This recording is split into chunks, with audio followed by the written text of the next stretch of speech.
Ladies and gentlemen, welcome back.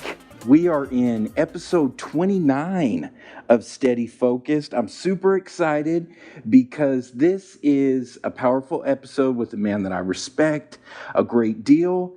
And this is the first time we've had someone return to the show.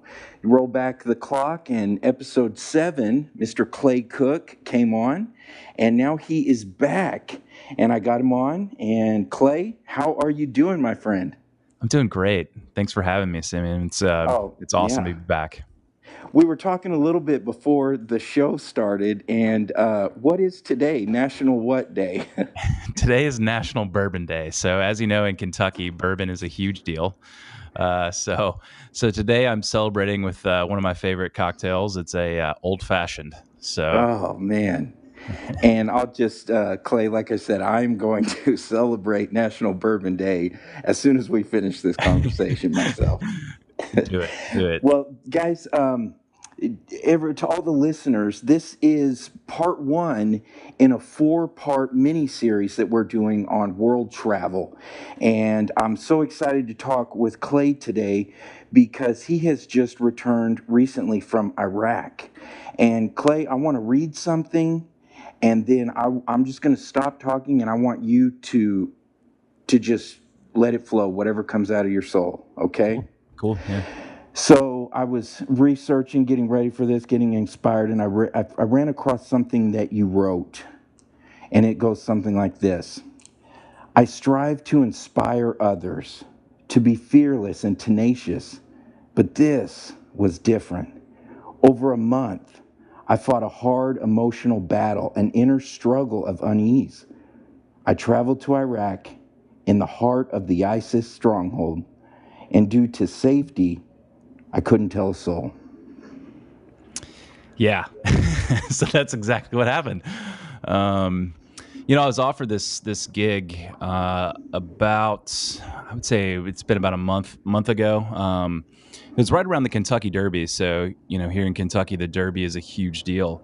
And, we prepare for the Kentucky Derby for a long time, for several months. And I actually got the word about this trip right over the weekend. And it was something that, I was like, okay, yeah, I know about it. But I didn't truly didn't think about it until after the Kentucky Derby. And then it really hit hard. It really hit home into something that was real. The opportunity to go to Iraq. And, of course, everything that comes with a trip is usually excitement. It's usually just like a lot of like anticipation, and there's a lot of like, oh, I can't wait to go on this trip. I can't wait to experience this amazing trip and whatnot. But again, like you said, this one was a lot different, just because attached was a lot of danger. And the Middle East is sort of obscured by terrorist organizations. It's a lot of misunderstood religions, and a baseless government, and of course civil war. So I think as Americans, we have this sort of preconception and idea of what the Middle East is, and it's usually just war, And I think that for me, when I found out about the trip, I was just overwhelmed with just all sorts of thoughts of, I had to take the ultimate risk, which was death, and I had to risk everything for photography. So, some questions I asked myself was like, "Hey, is this going to open doors that I don't want, or how will people react? How will I tell my family?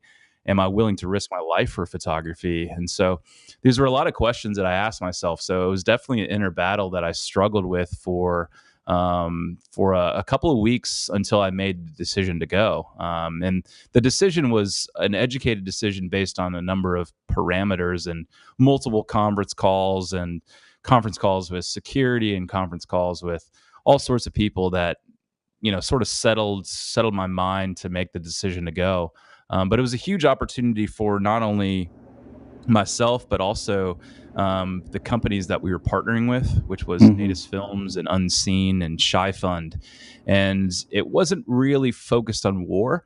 I think that a lot of people go into Iraq and that's their first focus is the first focus is war. It's war photojournalism, and it's covering, you know, all this ISIS stuff and covering Mosul and covering Syria and whatnot and all the war torn, um, all the Yeah, the war torn battles. stuff that's Yeah, going on sure. over there. But our focus was really the aftermath of war, and it was in cities and areas that had already been devastated by ISIS and devastated by the invasion of war. And so it was a great opportunity and a great opportunity to help people. It was all grant based. We partnered with a number of companies, a number of people to make sure that we traveled into this area as safe as possible. But it was a very long month of May that Wow. and it finally resulted in me making the decision to go. But yeah, it was a definitely an inner battle. It's fear. I think that fear is definitely something that controls everything in our life.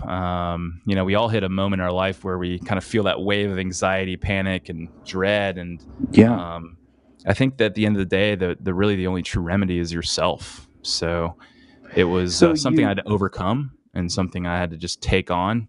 And I yeah. also educate, so I teach people how to face fear every day. And so it was important that I did the project. And so the end goal was document the aftermath of war. And so were you guys, was it a lot of video as well as photography? And how are you going to put out what you captured? What would be the, like, the packaging on it?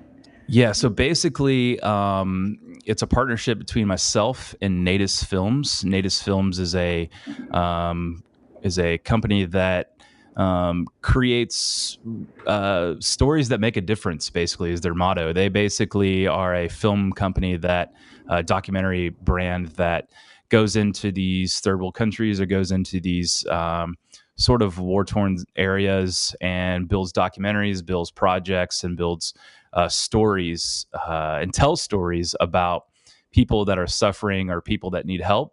And then once we tell that story, other companies such as Unseen take this content and then build marketing materials to build a donor base and to gain grants and gain investments from people that want to help. And at the end of the day, that's what we're doing. We're helping people, we're saving lives, and we're doing it through creativity. And so, what our end goal with this was to document this family who was basically trying to rebuild after ISIS in a city called Qaraqosh. And Okay.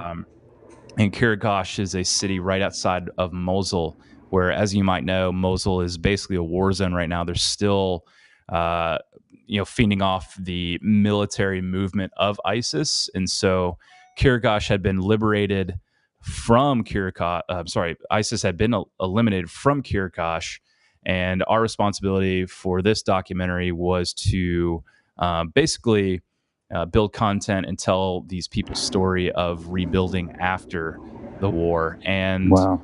um, the end product will be both my portion is still photography and Okay. portraits, and Okay. then Natus Films builds a documentary as well as promotional video to help build these marketing materials and tell these people's stories. What was the setup like that you used? I know, and we're going to get into this in a little bit. You've just recently put out a new course with F Stoppers talking about off-camera flash and Yeah. really letting people behind the scenes into your workflow. And so now you're doing jumping into, like you were saying, a photojournalism type of a vibe. Yeah, talk about what was in your kit, including backgrounds or whatever you brought. I truly respect photojournalists and what they do. And so for me, I believe that it's important to be versatile as a photographer. And so when I had the opportunity to start doing more photojournalism, it sort of changed my style in the editorial space. I really started incorporating more organic material and more organics into my overall style of photography. So I think that photojournalism really brought a sort of a new mindset to how I approach a fashion editorial spread, or how I Okay. approach portraits or anything else. And so super important. But with that said, our gear for this was very low profile. We had to be very low profile, and no matter what trip we take, whether it's Africa or India or Nepal or the Middle East, we have to be very low profile because people um, sometimes get the wrong impression from press. They think that you're trying to exploit them a lot. So Okay. especially in Iraq, we had to be very low profile. So Canon jumped on board and they partnered with us on this project, and they provided us with Mark IVs across the board. And so the film crew filmed with all Mark IVs, and then I took over a Mark IV as well. I had one lens that's a 24 to 70 2.8 Canon lens, There you go. and it was a very super, like I said, very super low profile camera that people they can't take it the wrong way. They don't feel like it's overbearing, or it's not like a massive production level, or it's nothing that's gonna make money off them. And I think that Yes. as soon as you sort of introduce those big cameras and that big production value into these trips, it's not going to get what I think you want. So being low profile is super important, and especially in the Middle East, and especially in a war zone area such as Iraq. And so it was all natural lighting, no artificial at all. No, so the portraits that we did do portraits, and this was a very interesting setup because our intention was to originally just carry on through the Mm-hmm. plane, Mm-hmm. and so I had to bring strobes. I had to bring some sort of like some way to light these portraits, Yes. just with carry on only. And Yes. so what we landed on was I just brought over my Canon speed light, Yep. and I brought over a 33-inch Pro Photo umbrella with a diffusion on it, and Okay. I binder clipped all that together, and it was like super small. I think the umbrella folded down to about 12 inches, and then I had Wow. a Mi Photo Walkabout Air monopod. It's a brand new monopod that just came out, and Okay. that was 13 inches. And so this whole setup was super low profile and very low footprint, and we could carry all this gear on, and it's not very questionable either. It's not Okay. really something that's like looks high production or doesn't look like it's expensive. So Okay. that was like very important. So I did use artificial lighting and I did use off-camera flash, but I just used a Canon speedlight. Yeah. And at the end of the day, it worked out perfectly. I think, as a matter of fact, I might use this sort of same setup on future trips because it is so low profile and easy to set up, and it's not as intimidating as something like a big Profoto D1 or something that's looks more high production. So. Yeah. So just to make sure I want to see your setup in my eyes. So you have the monopod is your stand that you have your flash attached to.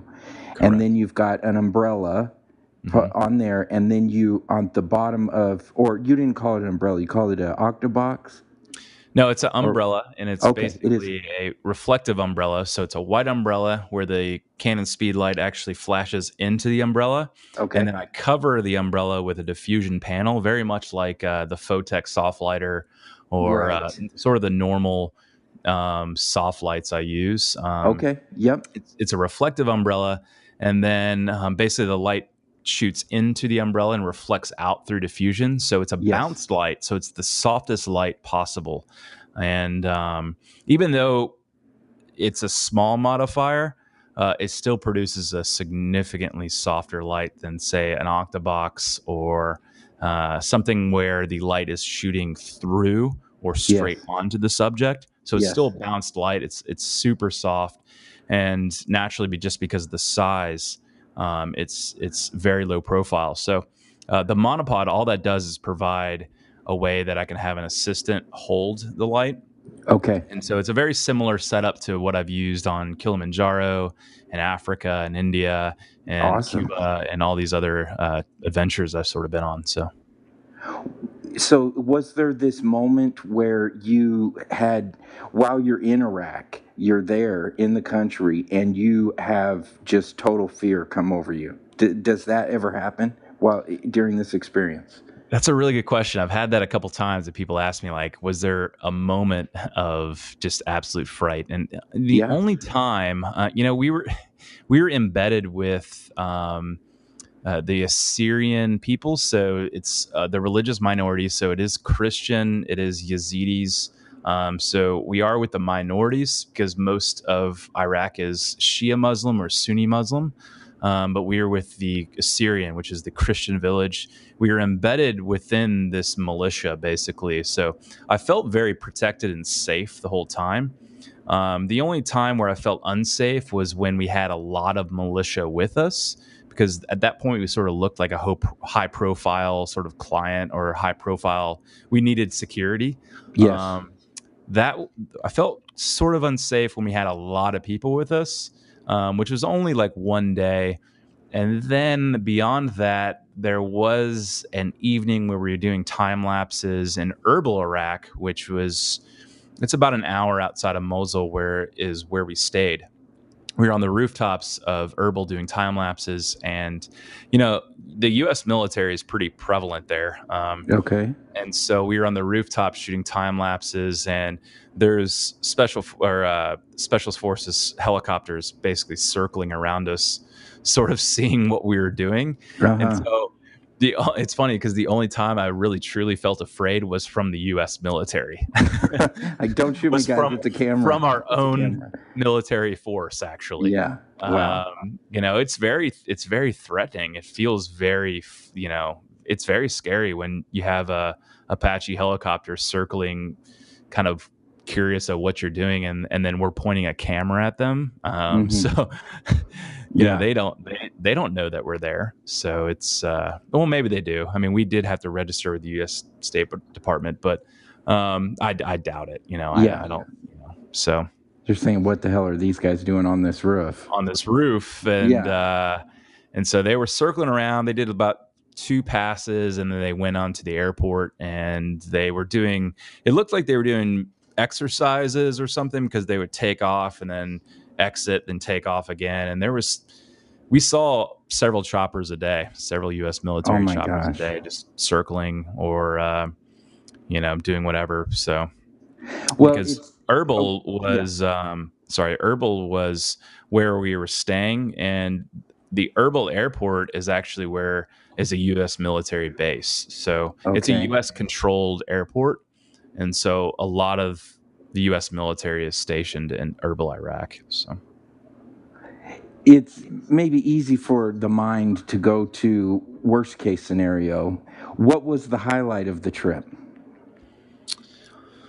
For me, the moment that stuck in my mind, we were photographing and capturing these people that have been persecuted, and people that have been basically thrown out of their houses, their sons, daughters turned into sex slaves, their sons turned into suicide bombers.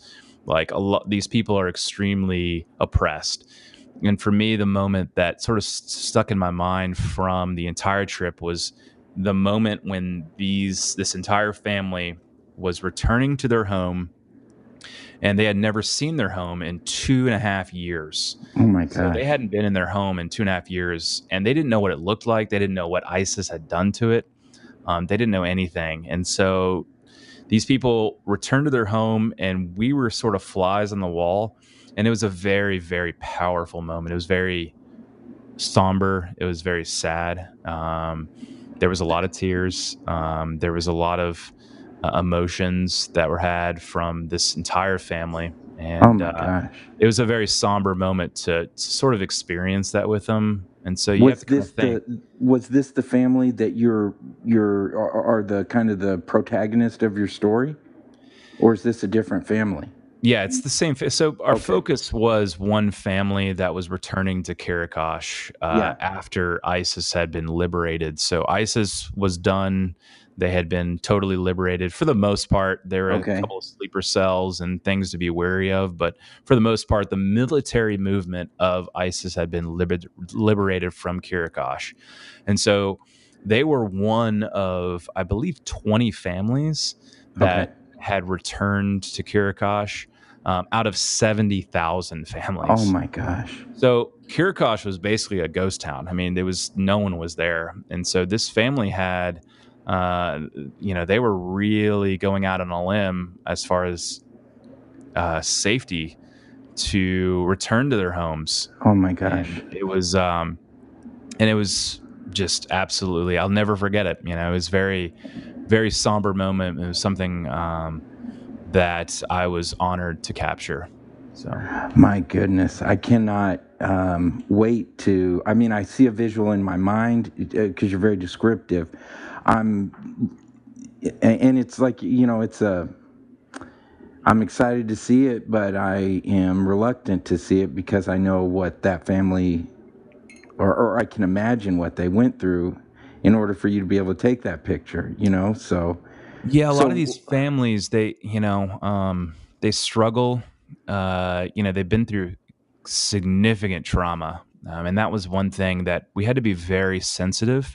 I've yes. never, in all the projects and all the third world countries and all the people we've photographed and all the people we've met in all these countries, I don't think we've ever had to be so sensitive to the fact of the trauma of Mm, what these people have experienced. Many of their close family members have been killed or worse, tortured, beheaded, sex slaves, suicide bombers, things of that nature. So it was a very sensitive, very touchy subject, and we had to treat it with the utmost respect. And it was mm-hmm. hard. It was hard because here we are, a four-man crew with what they feel like are big cameras in their face nonstop. And Yes. so we had to be very sensitive to that and very touchy to making sure that we were more flies on the wall and not sort of interrupting the emotional battle that they were struggling through. And Mm, many of them suffer from PTSD and yes. and post-war sort of just trauma. And it was tough. It was tough, but they were very gracious with us. They were very accommodating. And the company that we were partnering with was giving them a grant to rebuild. So they Okay. were very gracious with us and open and welcoming to with open arms to letting us film and document them as they journeyed back into Qaraqosh. Wow. Thank you for sharing that with Yeah. us, Clay. We're Yeah. excited to see this. I know you're talking. We're going to be seeing more stories, more writing, and images are going to be coming out on your blog. Yes. How can people stay in touch with this story as it develops? So as it develops, within the next few weeks, and it might already be out by the time this podcast comes out, but I'll be releasing a full blog post on the entire journey. Detailed experience of what we kind of went through, the preparation, the security, everything. A lot of dates, locations, names, things of that nature has to be changed due to security reasons, but Mm-hmm. um, I detailed. I have my blog written, and it's very detailed, and all the photos will be coming out very soon. The documentary and the promotional film will be coming out in the fall. Okay. But if you follow me, clay-cook.com, or you follow me at Clay Cook Photo on Instagram and Facebook, all this details and all the blog and everything will be coming out. Between now in the next few weeks and then in the fall. So Mm. Well, if I'm just going to keep talking to you, Clay. If you got to yeah, leave, let's do it. leave. Speaking of the internet and going a complete 180, but hey, this is the world we live in. You have an amazing new course that is out on f-stoppers. Of Yes, course, sir. this is a photography community that is educational. Teach you guys, whatever you want to learn. F-stoppers is excellent, and you've been with them for quite a while, and now I follow you. I enjoy reading and watching what you're doing. And I regularly see people are asking you, oh my gosh, Clay, how did you do that? How did you do that? Well, guess what? Here it is. Clay pulls the curtain back and there's this course. Yeah, so I think the last time, I don't know if the last time we talked, I was working on it or it had been shot already, but I probably spent 2 years working on this with F stoppers. So it goes back to me starting as a writer for F stoppers in 2014, I believe. And over the years, I've been blessed to work with a lot of great people and a lot of great clients, um, and I've worked really hard to build a community and build really solid, strong education. And F stoppers offered the opportunity to do a tutorial with them, and we worked on it for a long time. And over the period of 2 months, it was both in Louisville and in Charleston. We filmed a full blown photography tutorial on everything I do. It goes from pre-production, production, lighting, posing, um, into business, into retouching, into marketing, and everything in between that. It's everything I do, and we packaged it into one tutorial that's available on fstoppers.com to download, and it's available now. So it's a great thing that we put together, and I've been wanting to do it for a long time.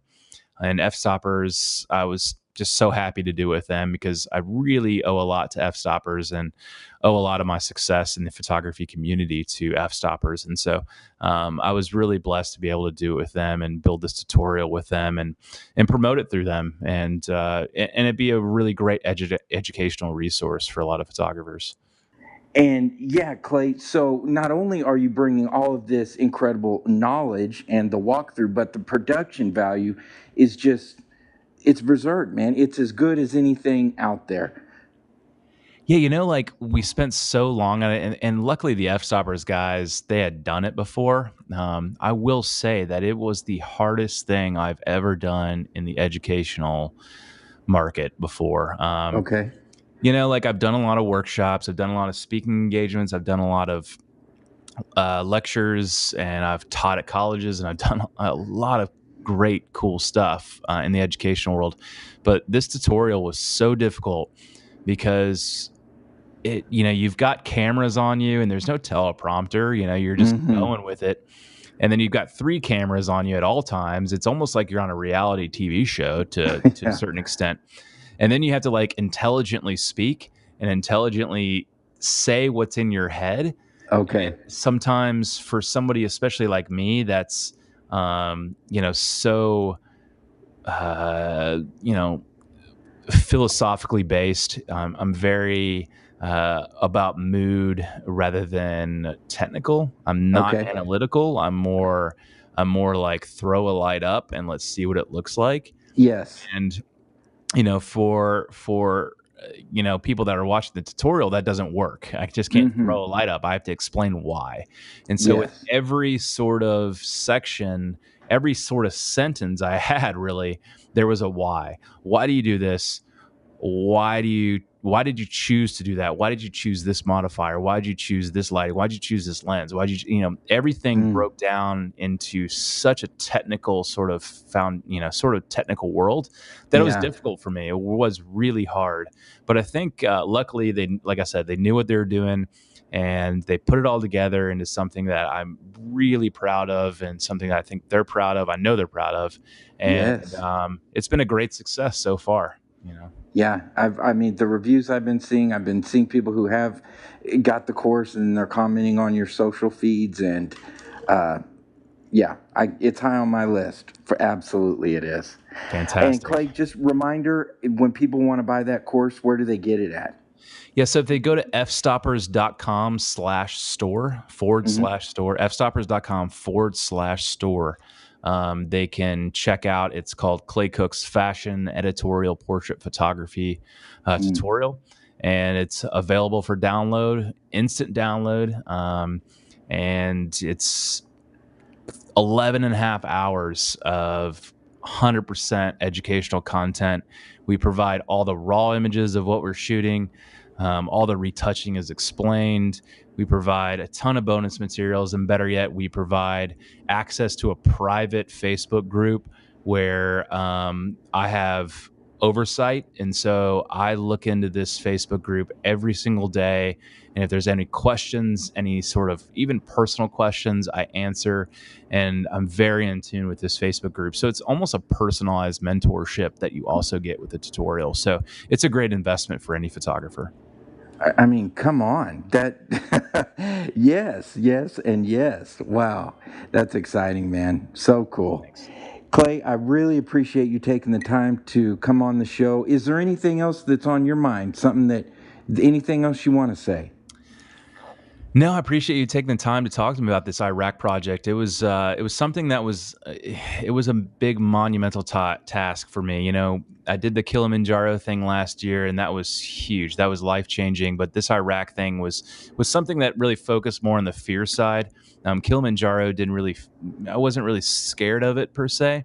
But this Iraq project was a huge deal for me. So I appreciate you taking the time to talk to me about it. And and better yet, I would like to spread the word about Shy Fund and Unseen and people that are doing really great groundwork for people in disaster areas such as Syria, Jordan, Egypt, and Iraq and Afghanistan. So these people are really doing a lot of great work that a lot of people are too scared to do. Even the big guys like UNICEF and World Health Organization and UN and everybody. So these people on the ground are really making strides to change people's lives and save lives. And so I'm glad to talk to you about it today. So, and if people want to dive in more to those companies, one more time, say the names, and if you got a website, hit us with that. Otherwise, we can Google them. Yeah, so if you go to nadusfilms.org or unseen.org or Shy Fund, that's SHAI Fund, FUND.org. All these organizations are doing fantastic work to tell stories, to market to donors, and to basically help rebuild people's lives that are in disaster areas such as this war-torn countries such as Iraq, Syria, Iran, Afghanistan, Jordan, and Egypt. So they're doing really great work, and I was honored to be a part of it. Wow. And we'll link up everything, all the equipment and all the links and everything that Clay has mentioned throughout this episode. We're going to link all that up, and you guys can check that. It's going to be Steady Focused /29. So Clay, you're the man. You're an inspiration, and I'm excited that we got you back on the show, and I'm excited to keep in touch with you as we both develop along this journey of life, my man. Yeah, I appreciate you having me back. It's awesome to chat, and I hope to do it again sometime soon, sooner than later. There we go. So I am going to go celebrate National Bourbon Day. You got a jump start on me. And everybody, keep tuning in. Until next time, I'm your host. I'm your number one, SimeonHendrix. And this is Steady Focused.